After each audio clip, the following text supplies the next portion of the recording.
know when and how we're going to be able to hold a representative town meeting. And so I think making the adoption of the budget contingent upon an expectation that it'll flow a certain way with representative town meeting is very risky. And we don't want to have to go back to the legislature to ask for more special permission. So I think that what the board should do is adopt the budget straight out. And then at the board's discretion, but I think the board is probably inclined to do it, and staff would certainly recommend it as the right thing to do. When the representative town meeting is able to be warned, warn it in a way that gives representative town meeting an opportunity to address the budget. It's a statutory matter that the representative town meeting has the authority to make the decision about the human services allocations. So that isn't going to be the funding to support the recommendation that the committee has made is going to be in this budget, but the actual dispersing of the funds will have to happen after representative town meeting has authorized that the funds be dispersed. So that's kind of a nuance to this that is a particular part of the budget. But in terms of the overall budget, the warning of town meeting, when we are able to warn a town meeting, would be where the board would say whatever it chooses to say about the question that is being posed, whether it's straight up ratification or something that offers an opportunity for more review or potential modification. And that we would want further advice from Bob Fisher about that at the time of preparing the warning. Thanks, Peter. Brandy? So during the ratification process, isn't there the ability, or is there not, for full discussion, modification, very similar? Like when you come to us and you ask us to ratify your actions, right, we can tell you no, right? Right. Technically, yep. Or we can say only you can do this or only you can do that. So that still would exist, correct? That is correct. And the implications of that, if it wasn't a straight up and down ratification question, if it was more of a, do you approve the budget as it was approved, or do you choose to modify it question, or something more complicated like that, the implications of modifying it are that very likely, unless there's some other change in the revenue streams that we learn of between now and then, that we would have to issue modified tax bills. But that's a big deal. We would issue the bills for the first quarter, and then depending on what happened at town meeting, if it was different from what the select board decides, we would be collecting a different amount of property taxes, and we would issue modified tax bills for the final 3 quarters. That's a really normal process. It's not an annual process by any means, but it's a really normal thing that is provided for in the statutes already as just part of operating town government. So that could certainly unfold that way. I know this is a very serious topic, but a little bit of levity. When I testified before both committees in the Senate and the House regarding the special legislation that made this possible for the select board to adopt this budget. And they were concerned, because it's so much more normal across the state and has often been normal in Brattleboro, that town meetings scrutinize a select board's recommended budget and chip away at it. They were concerned about what this would do to disrupt the democratic process, and mostly from the point in their debate in the legislature, mostly from the perspective of whether it would inhibit town meeting from reducing a recommended budget or an adopted budget by the select board. And I told them, I related to them the facts of the most recent 2 years of Brattleboro town government, where the select board has recommended a budget and representative town meeting has increased that budget, has found ways in which they thought more should be done, and was willing to tax themselves, tax all of us a little higher in order to do more service and more good in the community. So I can tell you that brought more than a few chuckles from the members of the legislature, and I think actually probably put their mind at ease somewhat in terms of the process, at least as it would likely play out in Brattleboro. Okay. Oscar? Yeah, just to follow up, that all makes sense, and it might be the way I would do it if it were my decision. and I think it's totally responsible and reasonable line of thought. I would just, I'd love to, I'm going to get off the line and mute my video in a minute, but to hear some discussion on the board, if there's interest and concern in sort of making sure that town meeting gets to have its say, because the text of the bill is pretty straightforward. It gives the select board the temporary authority to approve the budget. There's really, from what I've read, there isn't a ton of mechanism in there to make sure that town meeting has a say. So I don't know. I think it's a discussion that people would be interested to see the select board have. So that's all. But thank you. Thanks, Oscar. And I'll assume you mean beyond what we've already had with a lot of reassuring comments. But Daniel had his hand up. Oh, I was just kind of pointing out that we get this ability to do this once and once only, right? This is not like we can do this for future years. You know, this is just a one-off. Yeah, I don't know. I mean, I've already kind of said what I want to say about this budget. I feel like we worked really hard on it for a number of months. You know, I asked my question about what the warning will look like. Beyond that, I don't really have any additional comments. And it's got pie charts for the first time. It has pie charts. Some of those were in color briefly in the library for about 2 weeks, and then Maybe we can bring that back. They're in color in our packets. Yeah. Yes, Liz.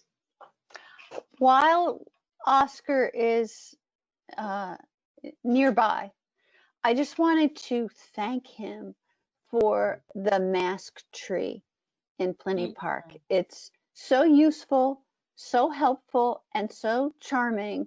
And I want to thank him and all the sewers who made all the masks. It just turned kind of an onerous thing into a really sweet thing. And I thank him for his creativity and his hard work. Thanks, Oscar. Yeah. Brandy. I just wanted to say that I definitely am going to be, as we're drafting the warning and making our plans and understanding how and if, which I don't even have a grasp on how we're going to do this, but we're a team and we'll figure it out. I'm definitely going to be making it clear that I want representative town meeting to have their say, to look at it, to scrutinize it, to talk it up and down. You know, we're doing this because we have to, but that doesn't mean I want to take away what we usually do. And so I'm definitely going to be vocal, and I think you're going to have support from this board, Oscar, and the reps are going to have support from this board to do what you do best. Thank you. And I'll just point out that this is why we're talking about it first meeting in June and not the second meeting in June. Want to be able to kick it around a little bit before actual adoption. Liz? In summarizing everyone's comments, I would just say this is a time for more democracy, not less. Absolutely. Always messy, but always the right way to go. So do folks want to move on to the next item? Yeah. Yes. So you'd like to have this warned for 2 weeks from tonight as adoption 21, as you had previously recommended it. Yes, please. Yes. Yeah, because we do have to move it in within June, correct? That's correct. Yeah, it's got to be done before the end of June. So it's in effect by July 1st. That is our unanimous consensus. Sorry, I'm losing my words. Must be getting a little late. Yep. So next, we have parking fund budget to discuss. Yes. That'll be our last bit of unfinished business, hopefully. So the parking fund budget is really straightforward. The main issue related to the parking fund is the fact that it has had no operating revenue for the last few months. We talked about that a good bit last time. The budget itself is, a break-even budget, very, very similar to the budget utility fund, where there's a small decline in the revenues and an even smaller increase in the expenses, and an increase of just 0.4% in the expenses. But where the major concern going forward in the parking fund, well, at first I should note for the record that we expressed to you a week ago tonight the intention of resuming parking enforcement operations by July 1st. And I feel as though while there wasn't an action of the board, and there didn't need to be an action of the board in that regard, but that we had a consensus among us about that. I'd like you to make clear to me if you have any different opinion, but otherwise we're moving in that direction.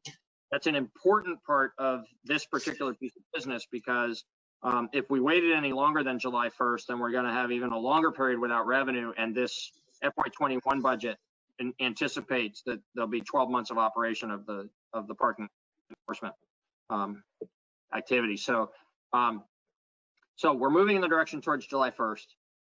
We have presented you with a budget that is approximately break even, and that we believe going forward, based on what we've seen in the change of the revenue stream, because we're writing so many fewer tickets, which is a really great thing, that the more digital system that is more modern and more flexible is, as Patrick described last week, allowing users of the system to have more successful outcomes. So people are paying for their parking instead of struggling to pay for their parking and ending up with tickets. But as there's an impact of that on the revenue of the fund, where in our current rate structure, we no longer make more money than we spend, and so we no longer have some money that's accumulating to be able to reinvest in the infrastructure of the parking system. We certainly aren't recommending at this time a rate increase in parking, but it begs the question that Daniel brought up earlier and some of the rest of you spoke to, of given that the general fund is coming in so much better off for the closure of FY20 than what we had expected, and given that we know there are some substantial capital needs, one in particular that has an impact not just on the parking facility, but on the rented retail area below, because of the leaking that happens from the transportation center down into the retail space. We have these significant capital needs, and we don't have the funds in the parking fund to address them. So if you decide that you'd like to move money from the general fund to the parking fund, then it's certainly within your authority to do that, and it might be best to postpone final action on the parking fund budget until the meeting on the 16th, so that we can bring you an item that would cause that transfer. We can do some research about what an appropriate amount of transfer would look like, bring you a regular good, a piece of staff work that would put the decision in context with a recommendation that you could either adopt or adjust, but would position you well so that you could make that transfer, and so that that could be reflected in the parking fund budget that you would adopt for the new fiscal year.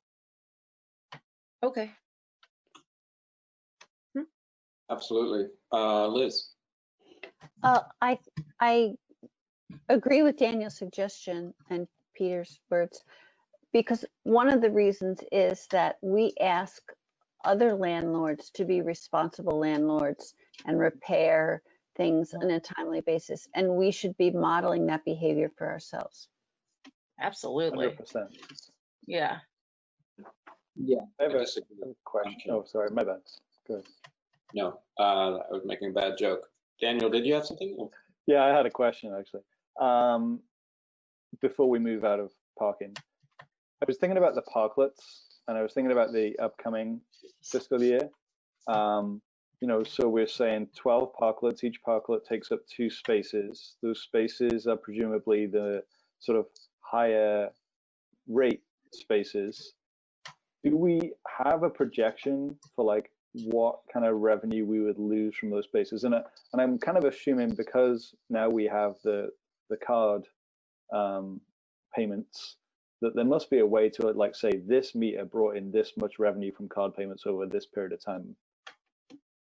I believe that the system is that specific. The data can be looked at in that granular a form. We could bring Patrick on to take that dive right now if you'd like. What I could say generally in answer to that question is there will be some reduction in revenue, but I think it's going to be more marginal than just losing the revenue that would otherwise have been collected in those parklet spaces. Because given the capacity of parking downtown, I think what we should expect is people who would have parked in that higher cost space on street will go into the parking lot or into the transportation center and a little more cost effectively, but still pay into the system.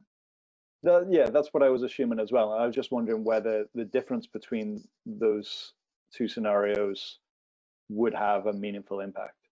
Yeah, it's something that we could analyze and bring back as part of the information for next time, if that's helpful to you. I mean, you've already authorized the parklets, so the impact's going to happen, but you'd at least know what that cost estimate is when you're adopting the parking fund budget. I think it's reasonable to see if we can get some of that info. Yeah, there'll certainly be some impact. Liz? If that impact becomes significant, is that something that can be accounted for with program income to reimburse the parking fund? That's a trickier proposition since I'd be an interfund transfer rather than a purchase to support the economic development activity. But we can look into that as well. Yeah, because we are offering up this lack of parking funds for the benefit of economic development. Yep. We'll look at both. We'll look at quantifying the impact and then whether or not it can be covered by program income. Great. So it seemed like we're all in favor of having staff come back next time with some proposals. I mean, I think just throwing it out there, we were talking about the roof repair. There was also some lot resurfacing that was pushed off. Am I correct in that? You are correct at the Preston lot. I mean, it may be something to include both. Why don't we itemize them? A la carte, yeah. Pick off a menu. That'd be great. Everybody okay with it? Okay. Yep. Yeah. Awesome. Yes. So trying to move us along a little bit here. I trust that someone would have chimed in, but I haven't reminded folks in a while. But I think it'd be appropriate to move on to new business, if that's okay with everyone. Yes. And so our next item is the fiscal year 21 solid waste budget. So that one you're seeing for the first time this evening, but it is both really straightforward and limited in scope and relatively fixed. There's not much in here that you can work with. We are asking that you consider adopting it this evening, even though it'll be on the first review of it. If you have any concerns about what's in front of you or you have any questions you want us to bring back, then obviously we're happy to do that. If you think that it's just a better practice to discuss it tonight and not adopt it until 2 weeks from tonight so the public knows what you're going to adopt, we can also handle it that way. What we would say is it is a budget that continues to be strained by the success of the operation. So you know, it's really remarkable the amount of garbage that has been diverted into the recycling and compost waste streams in Brattleboro over the last several years. And as a result, because we raise the operating revenue, you know, the one variable source of revenue for this operation has been the sale of bags, and the sale of bags has been far less than what we expected. And simultaneously, the cost per ton of processing recycling materials has gone, you know, several times higher. You know, it is several times higher than it was just 2 or 3 years ago. The combination of those two has put us in the red every year in recent history in this operation. And so, again, this year, we are asking you to make a transfer of $40,000 from the general fund to the solid waste fund solid waste fund is a bit of a misnomer for it because it doesn't stand alone as an enterprise fund the way the utility fund and the parking fund do. It has just had its own budget since the advent of pay-as-you-throw so that it could be shown what the solid waste revenue stream is compared to the solid waste expenditures. But it doesn't actually exist as a separate fund in town accounting. And increasingly, because it has been so dependent on this general fund transfer each year, it was over $100,000 a couple of years ago, and then it was $40,000 last year, $40,000 again this year. We have been coming to believe, staff has, and it is now an official recommendation of Representative Town Meeting's Finance Committee, that this just be reincorporated into the general fund budget. The solid waste expenditures and revenues used to be part of the general fund budget as you would adopt a general fund budget, as you would recommend it. Representative Town Meeting would adopt it. And it's been for the last 5 or 6 years that it's been separated out in this way. We don't think that serves a useful public purpose. The Finance Committee doesn't think that serves a useful public purpose. We actually think town operations would be more transparent if it was embedded in the general fund budget so that it could be seen there as part of the overall operations of town government. Would be then again, it would be part of the budget that Representative Town Meeting would have authority over instead of being dealt with separately by the town, by the select board. And so for all those reasons, we would recommend to you that you authorize the necessary $40,000 transfer for this year, that you approve the budget as it's presented tonight for FY21, and that you direct staff in accordance with our recommendation and the Finance Committee's recommendation to not separately do a solid waste budget next year, but rather when we bring you, the select board, a proposed FY22 budget in approximately the 1st of November, that it include these solid waste related revenues and expenditures. Great. Thank you, Peter. I have strong feelings about all three ideas, but I'm going to let everybody else speak first. Anybody have an opinion?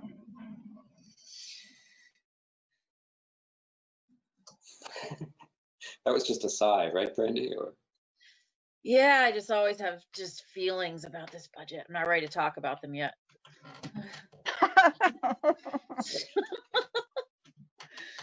Did I say what I was thinking? I'm not seeing everybody else. I think Ian wanted to chime in. Ian, I think. Ian keeps waving a hand by. Got to wave it higher up. Good. Yeah. I'm too low. Yeah, I'm voicing my opinion only to see if maybe Tim and I will disagree. I feel like we should totally put it into the general fund. And I'm kind of feeling the same way about the parking fund. I don't know. I understand we talked a lot about that last week and about the parking fund. But yeah, for this one, it just makes absolutely no sense why, if we're just continually putting money from the general fund into it. But I would say because we're thinking about doing that, we should wait and do it next week. We should talk about it now and we should do it next week because there may be people who want to talk about it more. Mm-hmm. Actually, you were wrong. I actually feel very strongly we should incorporate it into the general fund budget. And I think when Brandy was chair and I was vice chair, we used to joke that budget brain doesn't kick in until October. Yeah. and it's really more appropriate to talk about budgets altogether, I think. No way I want to talk about parking fund budget since we just talked about it. Yeah, I shouldn't have brought it up. No, it's okay. And I looked through it, and that's what we don't agree on, is that I looked through it, I couldn't find anything that I thought needed to be talked out, and I think members of the public will want to just tell us that they don't like pay as you throw. That's what they'll tell us. So, but I'm totally happy to defer to waiting if that makes the other board members more comfortable, but I'm all for pushing forward with whatever everybody wants to do, because I don't see a problem with taking up all three. Daniel? I'm good to go tonight. You know, this is a big agenda. If we kick some things onto the next one, it's another big agenda. Let's, you know, it is a fine budget. It makes sense. Put it in the general fund. Yeah, let's kick it in that fund. Kick it in there. Tired of looking at it. Ian, did you just get steamrollered or what I happened? just got, I gracefully retract that. I was bullied earlier, so it's just. Oh my God, bullied. These fragile men. Oh, Right. Am I Uh, correct It's that getting late, I think. Ian thought if we moved it to next week, a lot more people would chime in? Ian, is that your thought? No. I just, you know, I can say that the select board has received some information from people as since I've been on that about the waste management, and so it's clearly there are people in the public who care about this, and that's all. But no, I have no idea, Liz. I just thought you had, you know, inside information that we should all be informed of. I'm just gathering up a huge group of people to. All right. Well, I did earlier ask for comments for budget-related items, and I don't see any more chiming in, and I don't see a caller. I think whoever's moved to make some motions could do so, unless I'm forgetting something, Peter. No, we're ready for the 3 motions, please. Okay. all right. All together, or? You could merge them or you could deal with them separately. It sounds as though there's a consensus that you want to approve all 3, so the maker of the motion could just say and, you know, and include the other language. Indeed. I'll do it because I feel like I've been slacking because I didn't have stuff in front of me earlier. I'll do all 3 of them. So exciting. Brave, thank you. Here we go.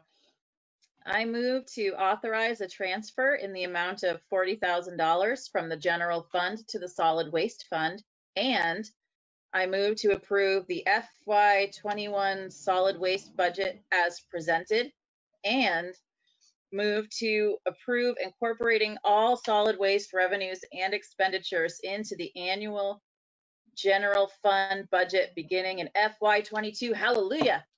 Let's do it.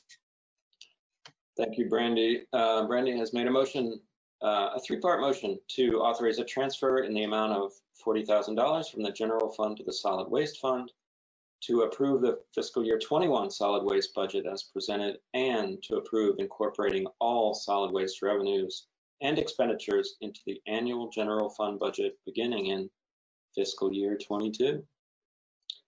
All those in favor say aye, please. Aye. Aye. Aye.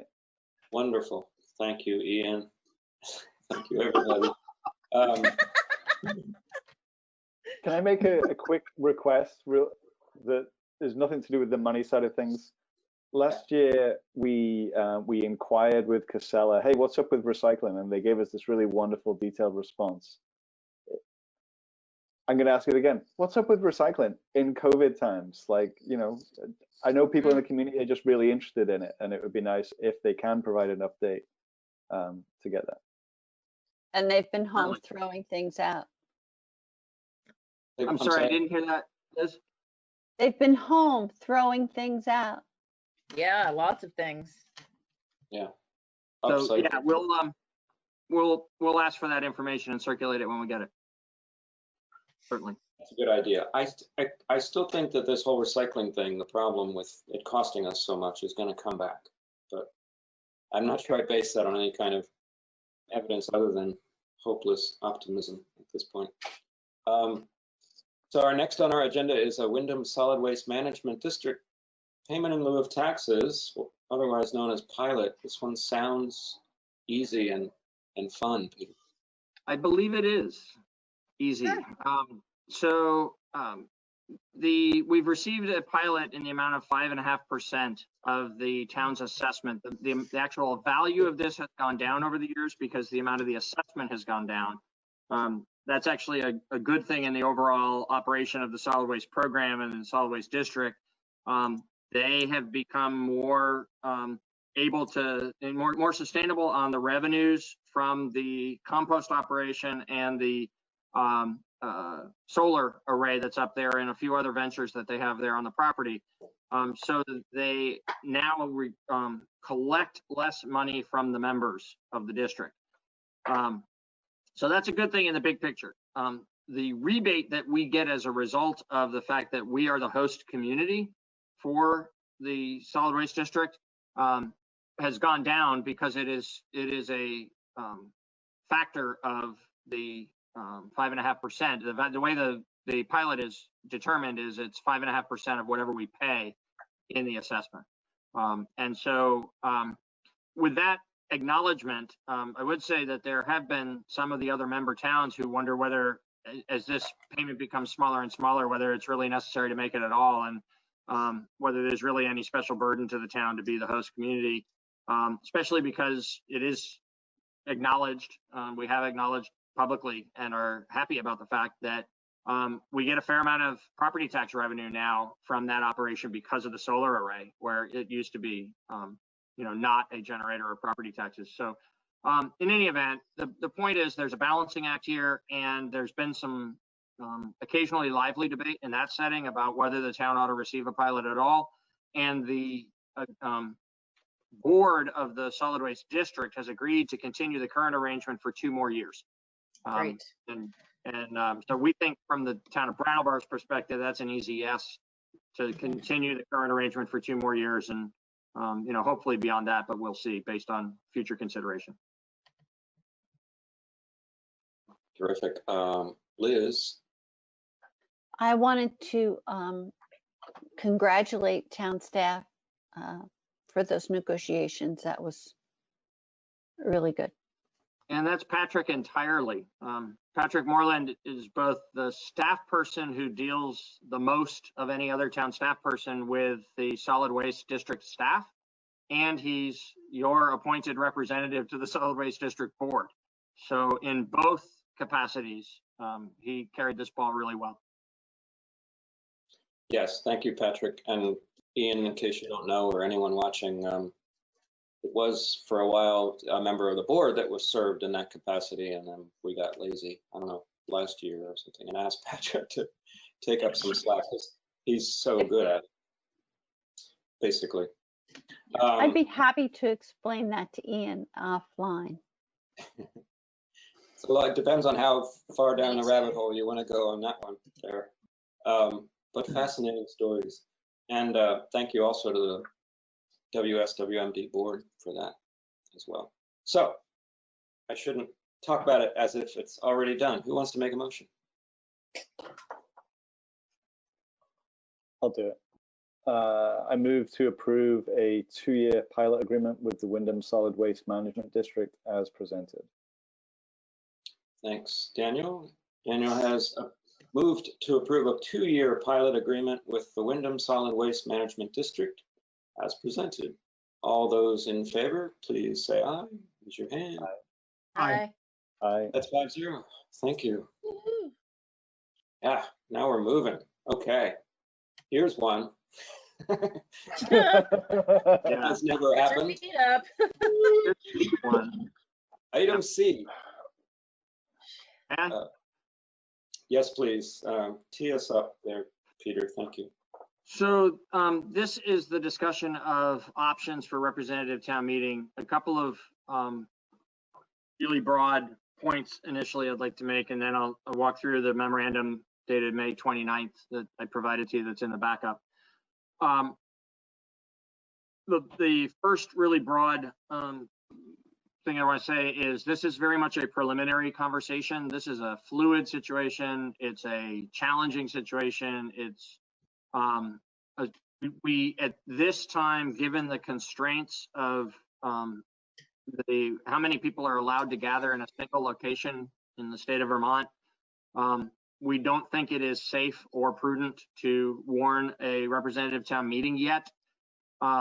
We think it's going to be some time yet before it's possible to do that. So the purpose of tonight's discussion is to have that first bite at, looking at some options staff has considered based on things we've thought of ourselves and based on things we've heard in some cases from some of you and in some cases from people in the community, where we've tried to look at, the best way that a representative town meeting can be held that will be most like the way it happens when we all are in one large room together. That's the intent. You talked earlier about the importance of representative town meeting. I think we all acknowledge that. It's a really significant determining part of our democratic processes, right? There's the staff work that we do daily, and there's the leadership that you provide, every 2 weeks throughout the year, doing, major policy direction. But once a year, the people come together as elected representatives at town meeting to make the biggest decisions, to decide when we borrow money, to approve the annual budget in any normal circumstances, and the other, major appointments and other major decisions that get made. And so, so it's important for us to provide an opportunity for this year's process to be as close as possible to a normal year. But the sad truth is, I think we need to accept that it can't be the way it is in a normal year. We've been holding out for a while, hoping that we might be able to find a way to be in one room together. And unless somebody's got a really great idea, and I hope maybe that really great idea is out there somewhere, but we don't think there is a way forward to accomplish that. And so we think we have to look creatively at an array of alternatives and see which one feels like it's the most appropriate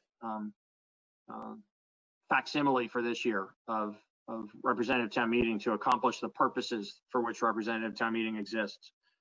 So there's that. It's a preliminary discussion. It's an assessment of sort of the broad array of options, and it's an invitation for people to throw things out that might add to this mix or might narrow it down as you have your discussion tonight. The other thing I would say about it is I have a sort of a caveat I need to, or an apology to reveal about the piece of backup. Our intention was to show the 6 different alternatives that we've presented to you for discussion in order. It was my intention was in presenting this, that in my personal opinion, these are in descending order from most desirable to least desirable. And we'll talk about them substantively in a minute, but the most desirable being that we just do it like we normally do, but maybe in a different location, or maybe, just at a, if COVID had gone differently, maybe just by the benefit of a different time, that in July or August, perhaps we could go to the BUHS gym and hold our annual town meeting. So starting with that and going down to, for me, the bottom least desirable one on this list is where it's entirely in this format. I think that the likelihood is that there will be elected representatives who will be unable to participate in the meeting if we try to do 180 people participating in a GoToMeeting format or a Zoom format. I just think that's not possible. It's very possible to hold a webinar on a platform like this, where there's a few people presenting and a bunch of people watching and able to ask questions either in the chat box or otherwise. That works really well, but having evenly distributed opportunity to participate among just that sheer number of people, I think is going to be impossible. And even if that were possible, having to have a meeting that is intended to benefit from the interaction of humans in this format is going to leave some members of our community behind for just the lack of access to good equipment or the lack of ability to use the equipment that they have access to. There's just some people that are less comfortable with working with technology. So it is my opinion that we should not further pursue the idea of holding a representative town meeting entirely on this platform, which leaves 4 things in between. And in those 4 things, I intended to highlight one of them as being what staff believe and moderator Lauren Chris believe is the preferred one of the 4. And I came to realize in going over this actually with a couple of you in the past few days, that the highlighting I had intended to do of the 3rd option didn't really come in the publishing back, so I apologize for that.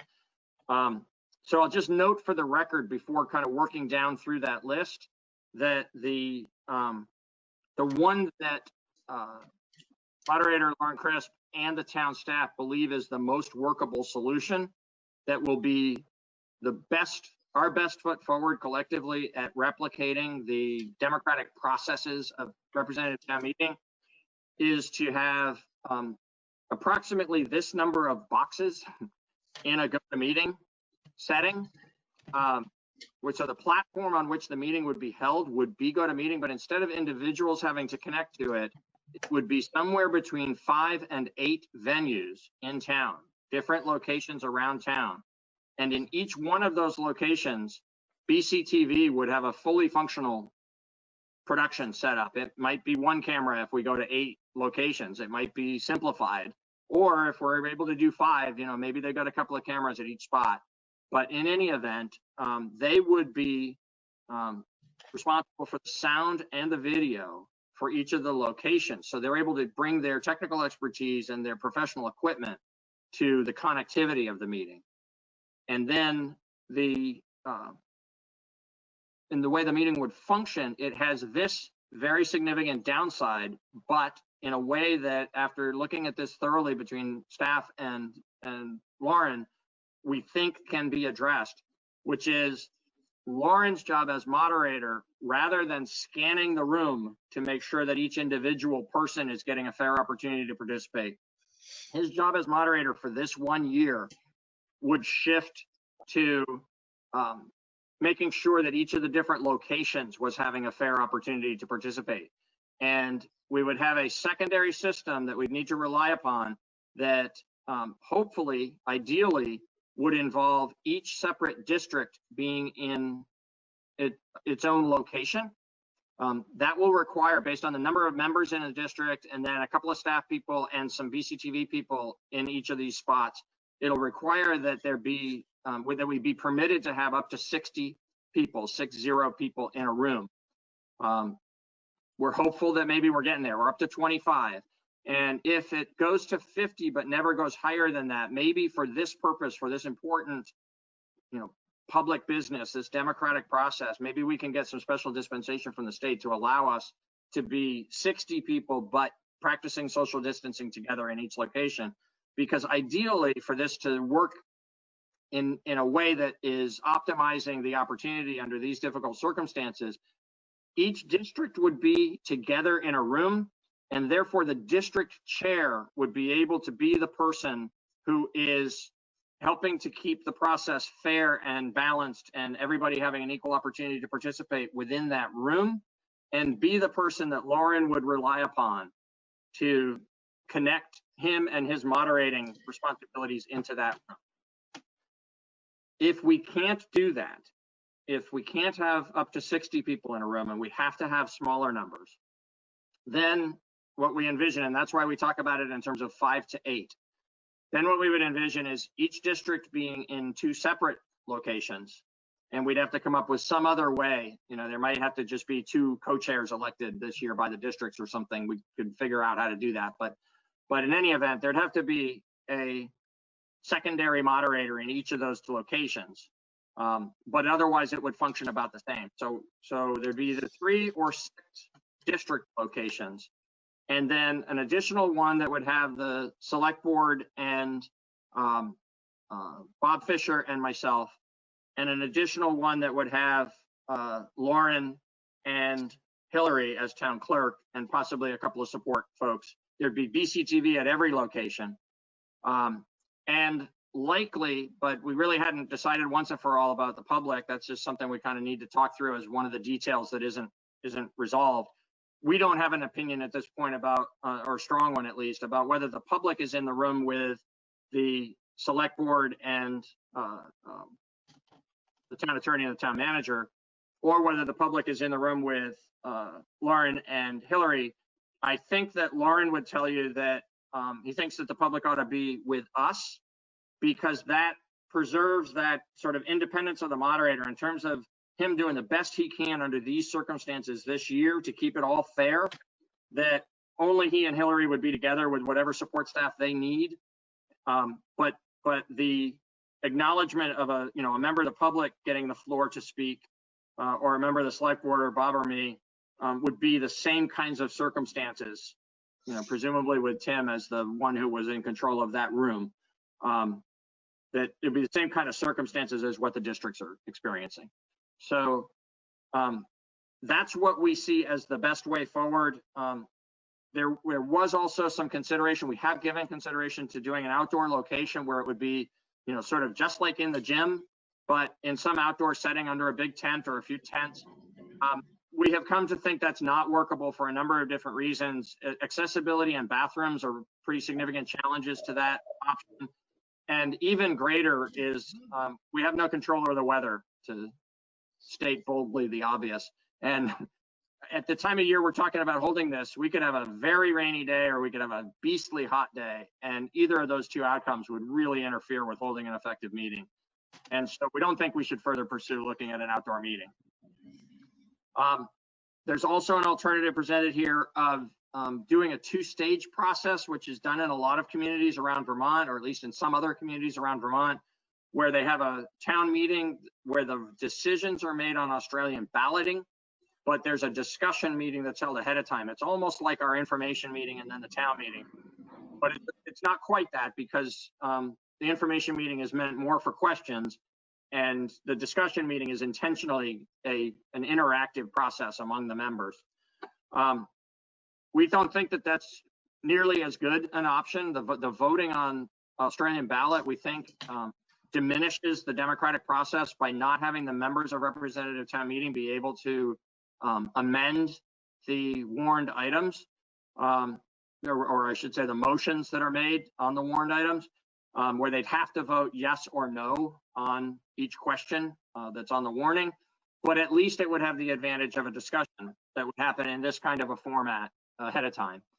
And then there's a fifth option here that is just going straight to Australian ballot. And frankly, personally, I think that's pretty well tied for last with the trying to do 180 people on GoToMeeting, because there's no interaction. We lose all that value of this being a group of people elected by the people of Brattleboro to discuss these things and work through them and find a way to reach as much consensus as possible. You lose all of that to just casting a ballot, vote on a piece of paper. So like I said, we're happy to explore other options that either you have a good idea about or a member of the public has a good idea about. We certainly need to refine the one that we're recommending, but for the fullness of, I've probably gone on too long, but of, what I've just described, we feel pretty strongly that the 5 to 8 venue GoToMeeting hybrid arrangement is the best way to go. Thank you for the summary. I'm sure everyone's thought about this a lot already. Liz? I just would hope, it sounds like it's the way to go. And of course, everyone is disappointed, but I would just hope that Lauren and Hillary have all the support they need, because it sounds complicated. Yep. Especially for them.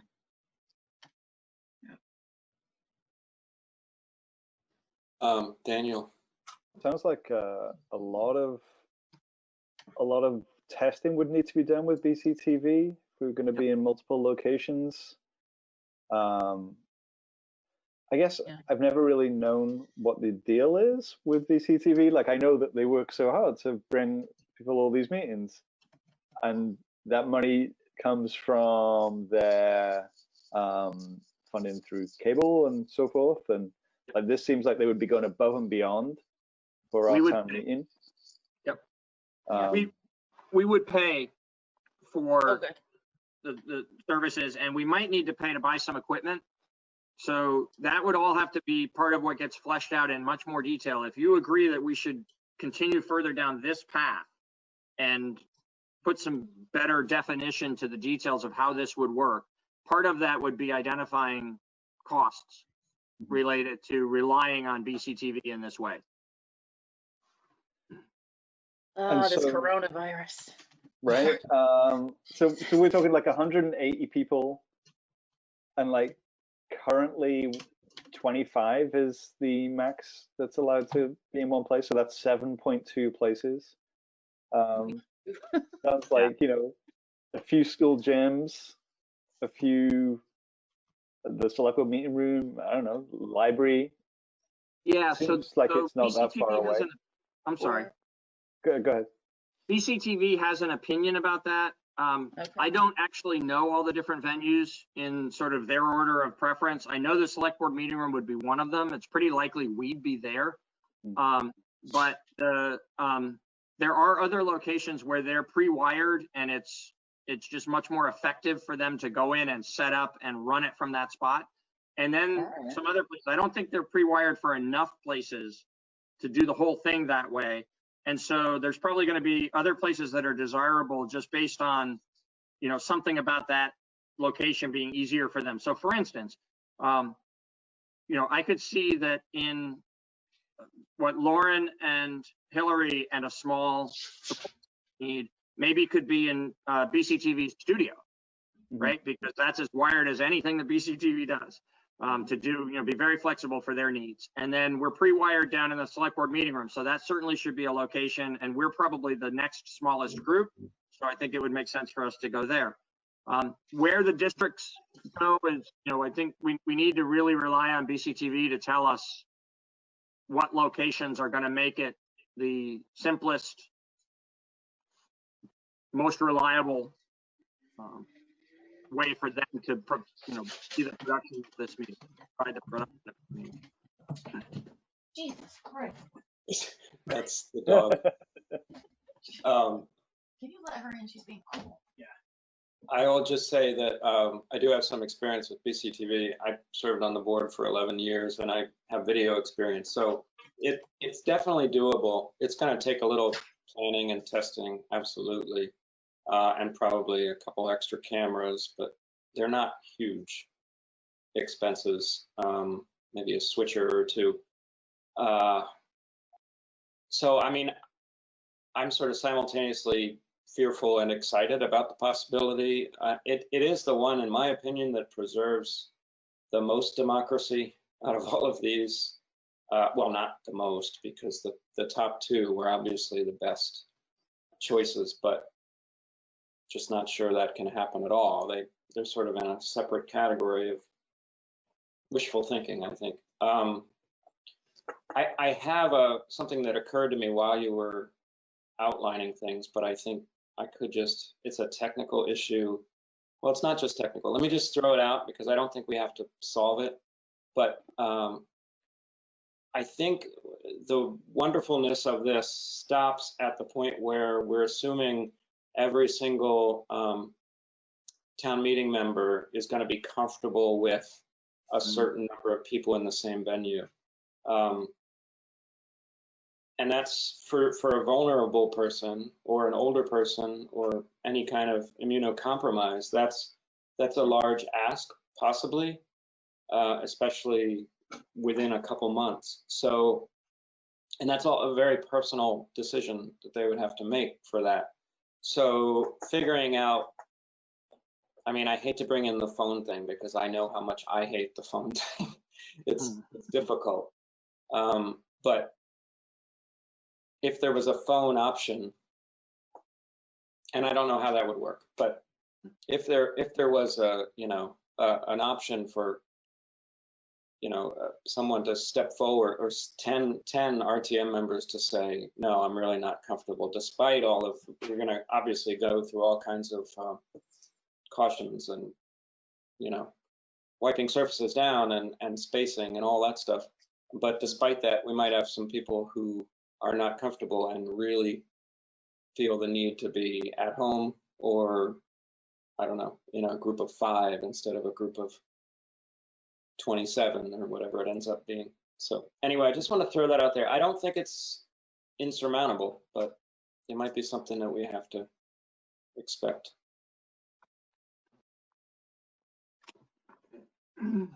Ian?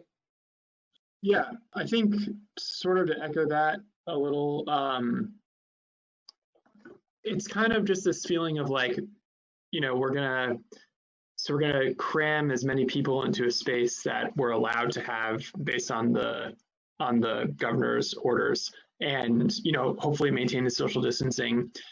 If the whole point of why we're doing this is to be safe during COVID-19, that it doesn't really sit well with me either. I'm wondering would there be a way to do this same idea of multiple places, but do them outside?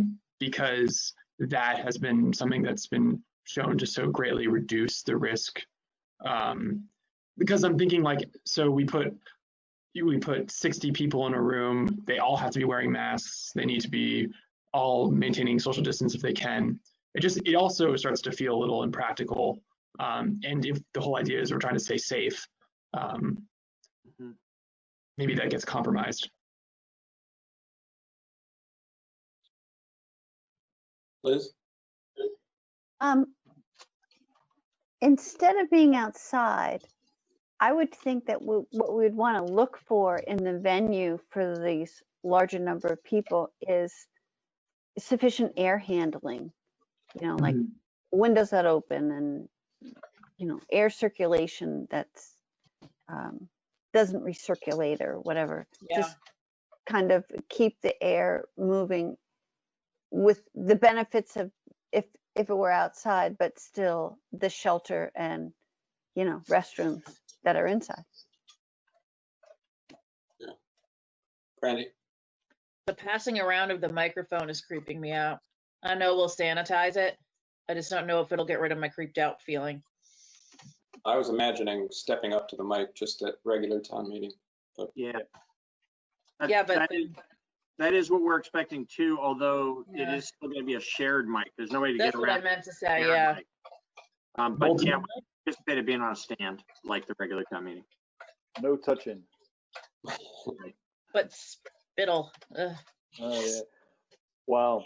Would it be possible for somebody that's trying to figure out how to reopen a radio station where all of our equipment is shared high-touch equipment? Mm.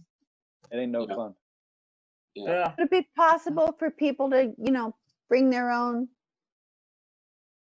microphone? We can explore that. I don't think it's going to be possible to do that, but there might be. We'll explore how to try to make the microphone thing safer. That's it. We definitely, it can't be passed, right? If it's passed from hand to hand, that's it can't be done that way. How can we make sure that it's as safe as possible when it's a mic on a stand being shared, or is there some technological alternative? We'll keep looking at that. Okay. And I just the science nerd just has to remind everybody that the learning is becoming, it's more obvious that it's the proximity and the speaking and the shouting and not the surfaces. That's the new data coming in. Well, there's a lot of shouting at RTM. That's what I was just gonna say. They better keep that stuff down. At least there's no singing. Singing's Yeah. supposed to be terrible. Yeah. Sometimes there is. Yeah. Sometimes there is. That's right. That's true. This kind of gets back to I don't really do it at meetings. I try to avoid it, but on a personal basis, talking to friends, I just talk about everyone's different level of comfort with risk. And I try to avoid the use of the term safe because there's no safe, obviously. So we're not keeping people safe, we're reducing risk. I think is a great way to talk about it. But yeah, I actually, the only, if you really are interested in reducing the most amount of risk is we're talking about our two other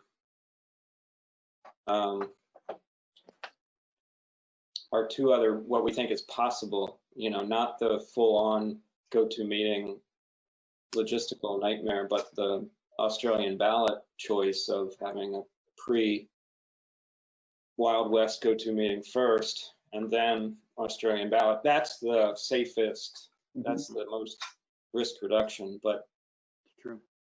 You risk something when you cross the street as well. Daniel. I just want to kind of like say that we do it all in exactly the same way on this kind of platform, whilst it would be unwieldy. It's not impossible. It just needs really good facilitation, and everybody needs to be very kind and patient. And then there's the technological challenges, right? So like, there's a person that is often on a video call with me, and we can never hear him. But if we knew in advance that some people had limitations and needed certain equipment or, you know, practice or training or support, we could provide that, you know, given how much lead time we'd have. I don't want to like dismiss it out of hand. Like, I know it wouldn't be great, and I really hope we wouldn't have a 13-hour meeting if we were on that platform. Jesus. You know, but it's not impossible. I think you make a good point, because if we have to go in that direction, we'd probably be making that decision in October, November, December, rather than, because we're hoping for this possible window of you know, everyone feeling a little more comfortable with being together, right? If that window closes, and that becomes one of our only options, other than, I don't know what the other option would be. It's an interesting thought. Did you see Elizabeth's question? I just, I think we need to explore and be comfortable with the public attending with the select board, because we don't know how many people that is that would be interested in attending. And, you know, that's exposing the select board and the public to, that's, you know, the same as the town meeting reps. That's a bunch of people in a room, and we just have to all be comfortable with that. And if we do further explore that option and others, maybe we should be thinking of it as 5 to 9 instead of 5 to 8 for exactly that reason. That, you know, maybe there's a room where we are with Bob, and a separate room where the public is invited to come. The organization of that separate room would be trickier, because there's no sort of Moderating person. yeah, no given co-moderator for that room, right? So we'd probably just have to designate one. There'd probably be like a member of town staff. The town staff, the management team sits with the public at this meeting, and, you know, maybe one of them is responsible for that room. Would be a way to do that. That would be helpful, I think. Okay, so,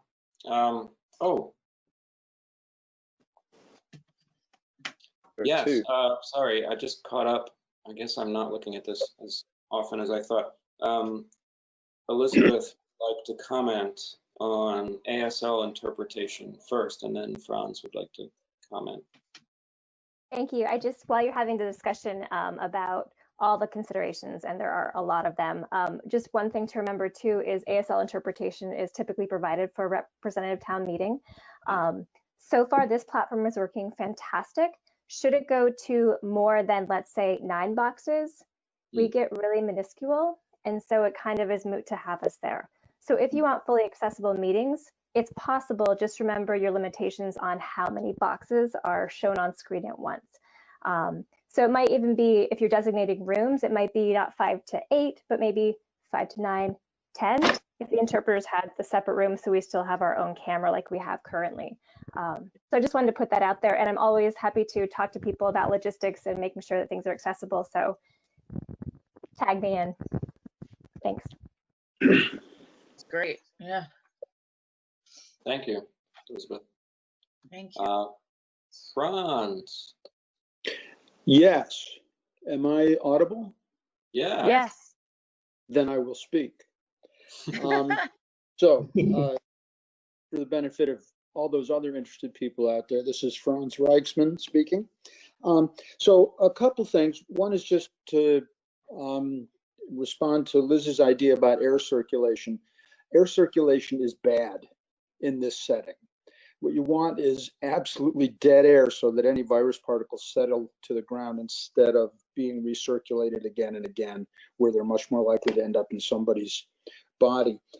So just a minor point, but you know, there's the importance of that is that there's a lot of details to think through here. The other thing is that I think as you're putting together any idea, you have to factor in that there's a significant lead time and that the conditions under which we're meeting could change at any time. If you talk to any epidemiologist anywhere, they'll tell you there's going to be a second peak of infection, and we don't know when that's going to be.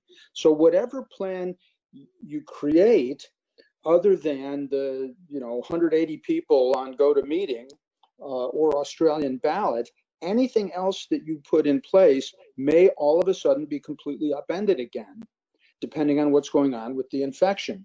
So anyway, I would just really include that in your thinking, that something that may not be a desirable solution may turn out to be the only possible solution. Thank you, Franz. Yeah. Well, thank you. Thank you. Well, what do you want to do? It's getting a little late. Move on. Cancel Move on. representative town meeting. May I just summarize what I think I've heard so you know where we'll go from here? Yes, please. That work? So I hear that we feel pretty fatalistic about the first two. We'd love to hold one that way in one big room or in one space outside, and we don't really think that's going to be possible at all this summer. So we're not going to really spend much more time thinking about that. But of the other four, and I didn't hear really a different alternative come into play tonight either, which isn't to say that it can't in the future if somebody has a great idea. But at this point of the other four, what I think I'm hearing is we should further examine the everybody on GoToMeeting option to see if there's a way to make that work and put more energy into the details of the what has now become 5 to 10 venues option, with the two Australian ballot options being just the things we would fall back to if it seems impossible to do 5 to 10 venues and undesirable to do 180 people on GoToMeeting. Is that fair? So we won't really put extra energy at this point into the Australian ballot items. They're relatively simpler to implement if we have to fall back to them, but I'm hearing a consensus that those, we don't want to do those. So we need to be further exploring the other two that are in play to see if maybe we can make 180 people in this format feel more viable, and that we get more details for the other format, so that, or for this format with fewer venues, so that you with public input are able to make a more fully informed decision about what we're actually getting into. That sound right? Yeah, I think so. I mean, I that's how I interpreted it. Okay, so we'll keep doing that. I don't think we'll likely have something more for you 2 weeks from now, but we'll try to come to the first July meeting with better definition. And I think we can kind of push the question out to RTM too. Mm-hmm. Yes. See what they think. Yes, absolutely. Can I add one thing I just thought of? Yeah, Ian. Just if someone is exhibiting symptoms and thinks maybe they have COVID-19 when the representative town meeting were to occur and still wanted to participate, or you had an individual who didn't feel comfortable being in any size group, if there would be a, for future discussion, to implement them in the RTM with one of these other systems, like with the 9 rooms or whatever, how we would do that. Yep. So Tim had addressed that earlier, and I had made a note. That was one of the things that we need to follow up on, is how do we accommodate people who don't feel safe coming into a room of any size, any number of people. Okay, my bad. No. No, I mean, you made the reiterating the importance of the point. Yeah. the additional point of diagnosis is an important one. So, okay, so I'm starting to lose it. I don't know Me too. who else, but we're going to move on for now to award a bid. This is Great. Yeah. it had been a big thing a while ago, and now it feels less of a big thing, but it's very important. It is. The upper roof of the two roof sections at the police facility did not get replaced as part of the renovation of that building because we wanted to make sure we ended up, we needed to know where we finished all of the essential parts of the job and how much money was left over at the end. A little over a year ago at representative town meeting, we were authorized to proceed with replacing this roof at an estimated cost of $100,000. And there were a few other final details that were authorized as part of that usage of the remaining funds from the bond for the police fire facilities projects. We have been out to bid for this work and received two bids. One was $120,500. The other was $98,860. And so we recommend that you award this project to Melanson of Keene, New Hampshire at $98,860. Great. Okay, well, any comments, questions? Personally, saying Steve Horton's name helps me feel better about Good. Trusted Steve Horton. Steve. Would anybody like to make a motion? I don't know where that motion is, but I'm glad I'm not making it. Top of page 4 of the administrative report. Thank you. I will move to award a bid in the amount of $98,860 to the Melanson Company of Keene, New Hampshire for replacement of the high roof area at the Brattleboro Police Department. Thank you, Brandy. Brandy's made a motion to award a bid in the amount of $98,860 to the Melanson Company for the replacement of the high roof area at the Brattleboro Police Department. All those in favor, say aye. Raise your hand. Aye. Aye. 5-0. Thank you. And we have Brandy's favorite topic. Ooh. Down. We need to do the annual dog warrant. Yes. Ugh, so petty. Which always causes confusion and consternation. It does, because the state statute under which we're traveling here imposes an obligation on the town to adopt this warrant, and the requirement that the statutory language be in the warrant as set forth in the statutes, which include, among other things that are more pertinent to how we actually function, about the obligation of owners of dogs to license those dogs for the safety of the community, and some different provisions for how this gets enforced if an owner doesn't license their dog. It includes reference to the fact that if the owner doesn't comply with this upon being warned that the dog needs to get licensed, and then the owner doesn't comply, the penalty can be up to and including euthanizing the dog. We have never done that. We will never do that. We say every year at this moment, we will never do that. But we have to have that language in the document that you approve because the state requires it. So what the dog warrant does is it says this is the moment in the year when the deadline for registering dog or licensing dogs has passed, and there is a list of dogs whom we believe to still be living in Brattleboro based on prior records who have not been licensed yet this year. And so it's the notice to those dog owners that they are subject to enforcement action under this warrant. They will each receive a letter asking them to get the dog licensed, and then there will start an enforcement process after that where they could be fined, or there's other penalties that will not include euthanizing the dog. This particular year, the deadline was not technically extended, but because the deadline is April 1st and because a lot of payments come in during March and because that's when COVID hit, we did take the action of waiving late fees for anybody who didn't license the dog by April 1st. That is still in effect. So when the reminders go out to tell people you really need to get your dog licensed, they are able to license remotely, don't have to come to the town clerk's office to do that, and they won't have to pay a penalty. They'll just have to pay the annual licensing charge. But we really do need, for the safety of the community, to enforce the licensing requirement, and this is the mechanism for doing that. Great. Oh, Brandy.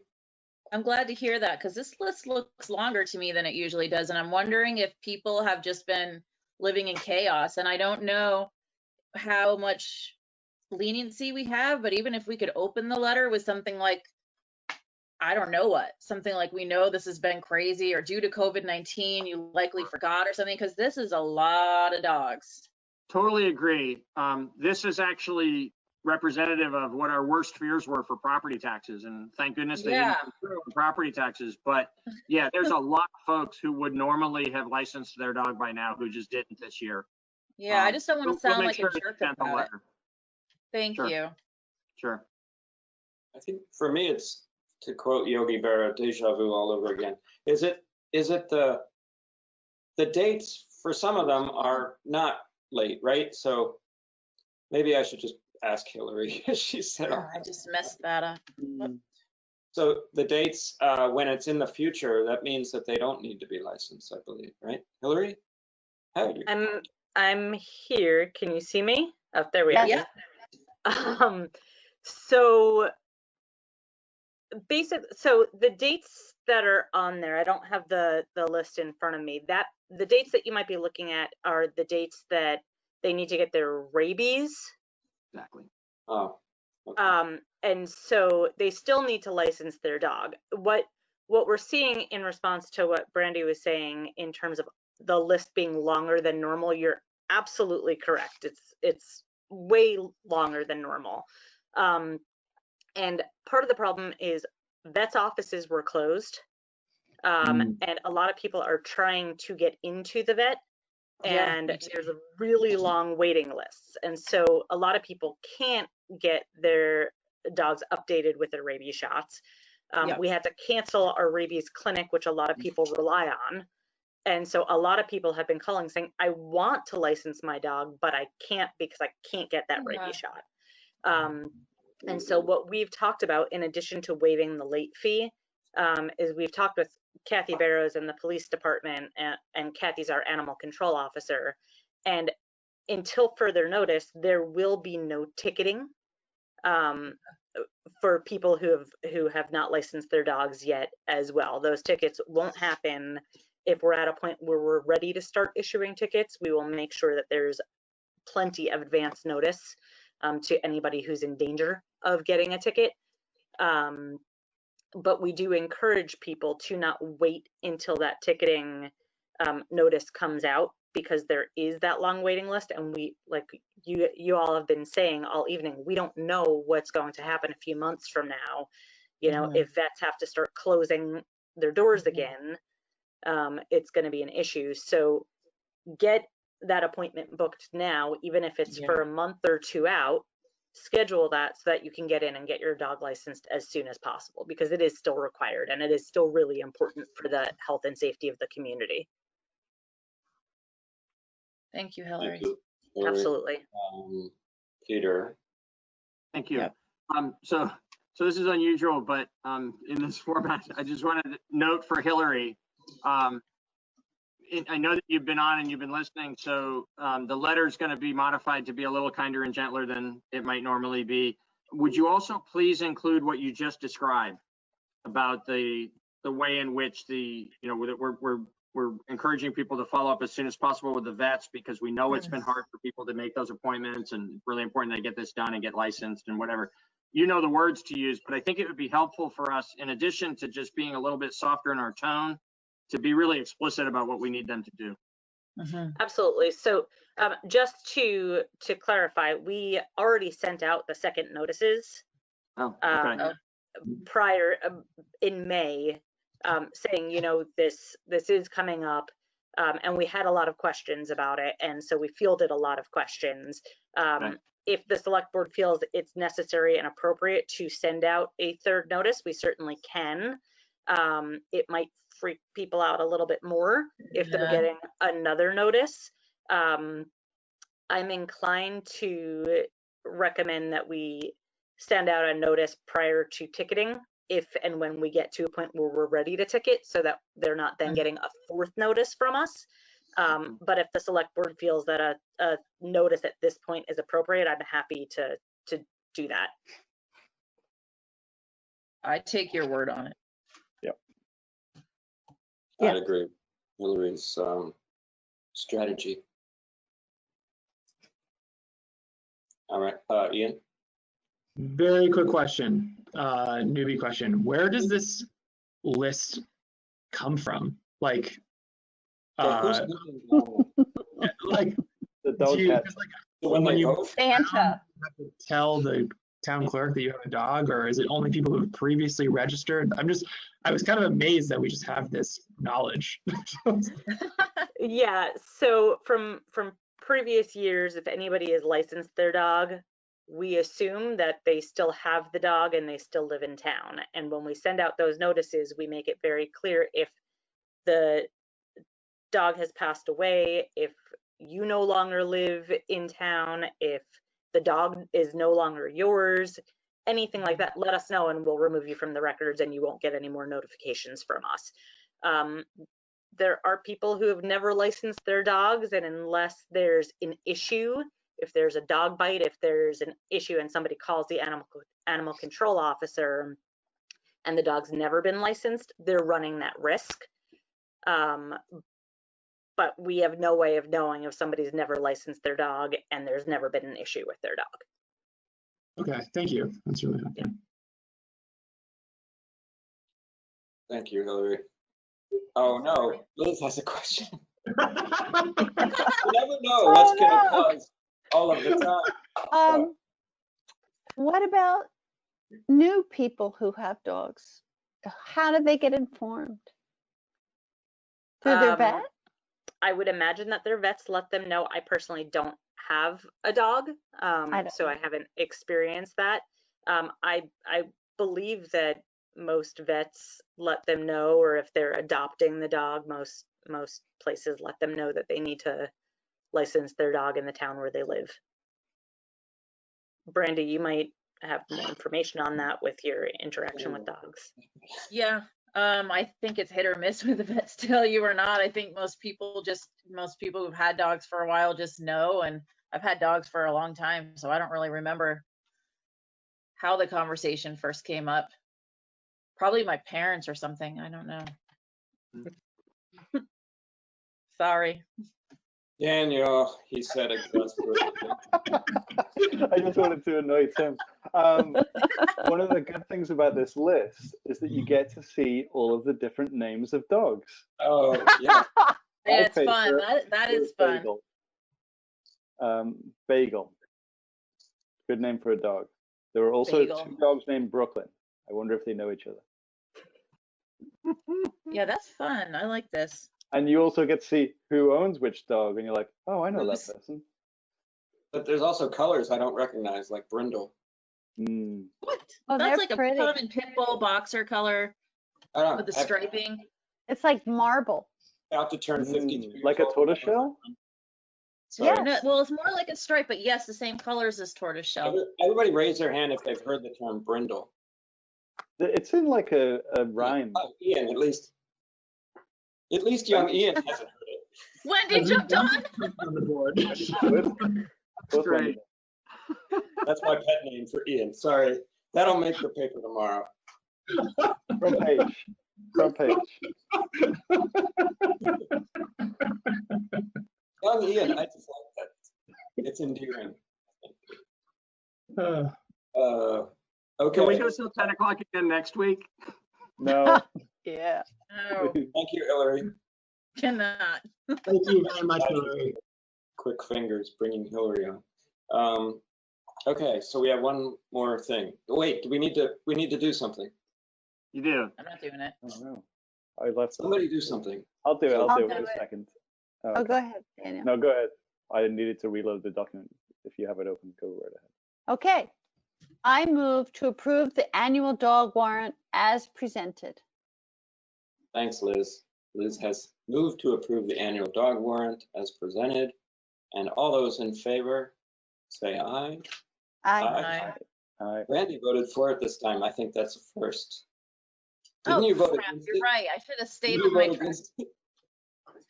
Don't you think dogs need to be licensed? Brandy's the Okay. dog Voting whisperer. principle of the language.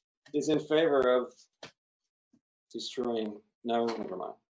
I'm Not not in gonna favor happen. of destroying Doesn't dogs. happen. Not gonna happen. Not gonna Not going to happen. We have one remaining duty as a board, and it's 9:59. Where is it? So Would you like me to read them? I've got them in front of me. Yeah. Oh, Yes, really? please. There's a lot of them. You don't mind? I don't mind. Jesus. We have a committee and board vacancies for everyone to apply for. And these are for appointments for the new year, the new fiscal year of the town beginning in July. So we'll be receiving applications and likely we'll have some appointments, possibly even some interviews for June 16th and then into the July meetings. So that when I say the number of vacancies, it's the number of vacancies effective as of July 1st. On the ADA Advisory Committee, there are 5 members, 4 of which will be vacant, for 5 seats, 4 of which will be vacant. The Arts Committee, 7 members, 4 of which will be vacant. The Brattleboro Housing Partnerships Board of Commissioners, there are 5 members and the town appoints 1 member, so that 1 seat will be vacant. Cemetery Committee has 5 members, 2 of which are vacant seats. Citizens Police Communications Committee, 5 seats and 3 of those are vacant. Conservation Commission, 7 members and there are 3 vacancies. Design Review Committee, 3 members, 1 seat vacant. Design Review Committee alternate, 1 position, which will be vacant. The Development Review Board, 7 members and 3 vacancies. Development Review Board alternate, there are 3 positions, all of which will be vacant. Energy Committee, 7 members, 4 of which are vacant. Fence Viewers, 3, all of which are vacant.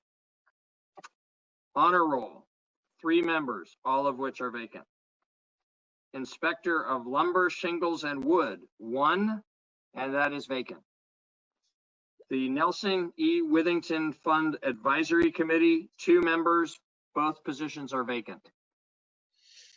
Planning Commission, 7 members and 2 vacancies.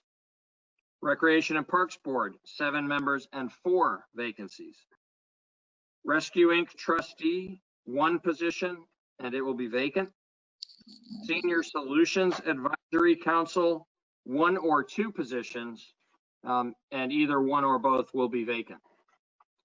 Traffic Safety Committee, 1 position that is the Chamber's representative. That position is becoming vacant.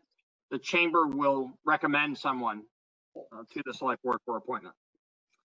And the Tree Advisory Committee has 5 members, 3 vacant seats.